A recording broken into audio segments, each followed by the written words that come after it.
the forest though, they kept asking his name. He kept saying he was from another part in Scotland, didn't he? He kept saying he was from Dan North or something, didn't he? He kept saying he was somebody else. And then we tried to fill it in his head. I'm Dan North in Scotland. Little did he know he'd be back there one day. Exactly. But I remember the journey home. I was driving the people carrier. Oh, we'd lost Essex for a whole night. Oh yeah, no, this is like 2 days later, isn't it? Like, but yeah, we lost Essex. Oh yeah, because we thought we were going to lose him forever. And we were like, but the funniest thing is, Brad Chop, when he come back, he was saying, "Oh, I've got a bad back." He was in his tent on New Year's Eve. "Oh, I've got a bad back." Brad chopped this fucking tree down. I'm not joking. It must have been about 40 foot high. It did actually. It missed his tent. Wait, by that much. The branches hit the tent and knocked it down. And this shit's come out with a broke. We didn't realise it at the time, obviously. Broken back. But with a broken back. He had a broken back. Oh, what are you doing? You tree on my tent. And on the way home, Prince driving all over the campsite. This is like my back. You've got to take me to hospital, man. You've got to take me to hospital. My back is broken. It's broken. Take me to hospital. Oh, we're like, oh, some potholes. I know, man. We didn't believe it. We didn't believe it. We're like bullshit. Oh, mate, he was in one of those back braces for about 3 months, wasn't he? Yeah, he put his Marines career back, didn't he? Well, whatever it put back, you know what I mean? It helped him in the long run. Helped him in the long run. It was the best thing that ever happened to that guy.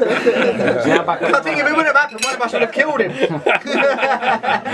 I remember coming back from the very back seat of a people carrying, grabbing the seat and go, "Yeah, you can fuck off, you." Strangling him with the seatbelt.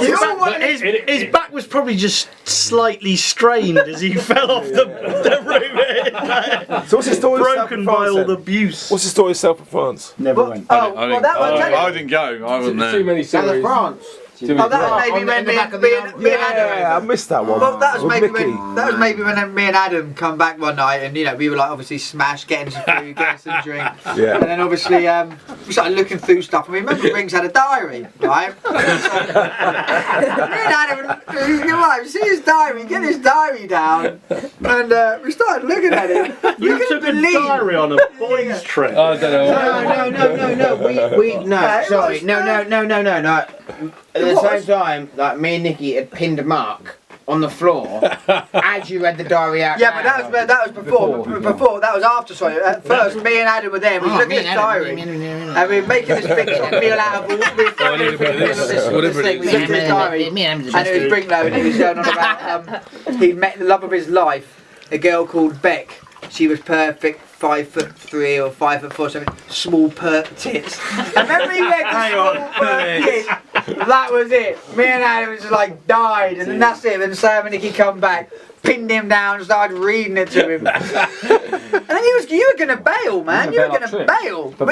You went to say bye to her, and we made you give us your watch so you'd come back with it. The thing is, I remember that holiday. So we booked 2 weeks in Holiday Green. Who remembers Holiday Green? Oh yeah, baby. Holiday Green. But it's an 18-year-old girl. 2 weeks in this caravan, like, you know, mobile. An 18-year-old thing is just you don't want to hear your dad do it.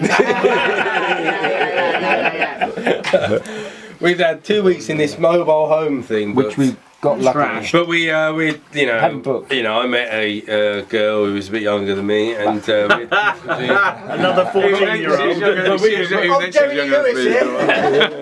But anyway, all I remember is one night, everyone was getting a bit excited, everything was going on, and we got back to the caravan at like midnight or 1 o'clock, 2 o'clock, I don't know. But as I was on the way back up to the caravan thing, I heard this, well, what the and it was like all going off, and I was like, what's going on? Got back to the caravan, no one was there, but there was holes in the wall, trash and food everywhere.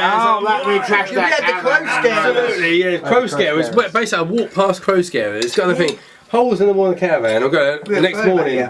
We'd been there like 3 or 4 days of 2 weeks of it paid for. We were thrown out of the caravan site. And I'm not kidding, the caravan was literally holes in the wall. Everywhere. I couldn't quite believe what I was walking into. It was like Armageddon. And I'll tell you what I done out of protest. I remember I had a pair of pants that had loads of skid marks on them. And there was another mobile home right next to me. Oh no, There's a mobile home next to me, so I got my pair of shitty pants on this stick, and I poked them through the window, and it landed on their cutlery.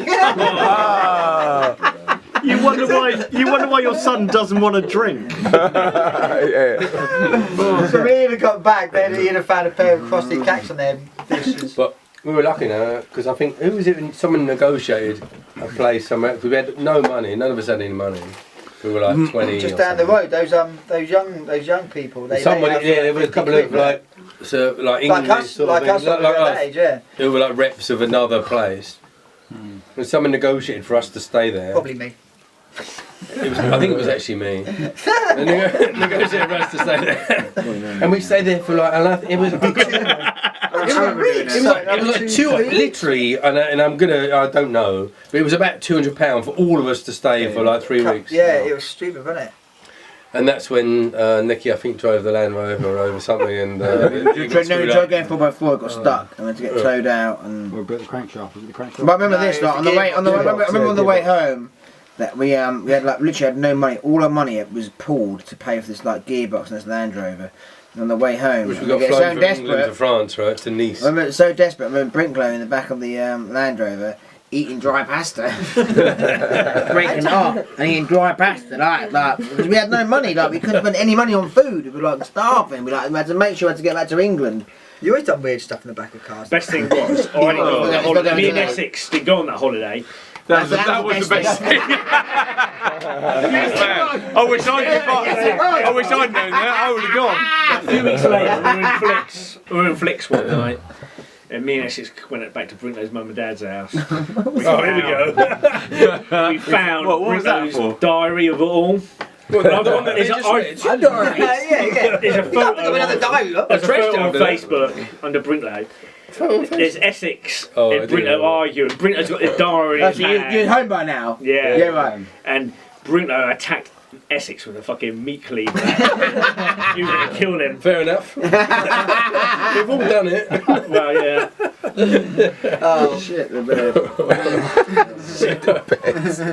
Remember that? Because we were at holiday Greenway, man. And there's a girl we used to call Nipple Out because she went. Can you remember? She dived in, she went swimming.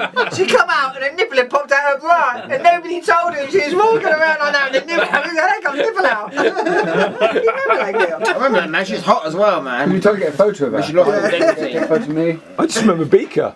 That's all I We remember. went down there. We was My bird, Chen, he doesn't use that to talk about That's another story. That's a bird from the factory. That's another story, mate. That is. Yeah, but I that's... just remember one night in Flicks. Yeah, but no, the best thing about Beaker was I didn't dump her, but Sam's, must have been Sam's 21st. The one with the big sign out the front. Yeah, that's the one. Yeah. And, Nick from the circus. I pulled Joe, I know what's and the coming out. fireworks are coming off. And I was under there like a duvet in the conservatory with Joe. Yeah. It'd be so romantic now. Kiss. So I started snogging her. Beaker come along and pulled the thing and she said, I was going to let you shag me tonight. Yes. Screwed that up.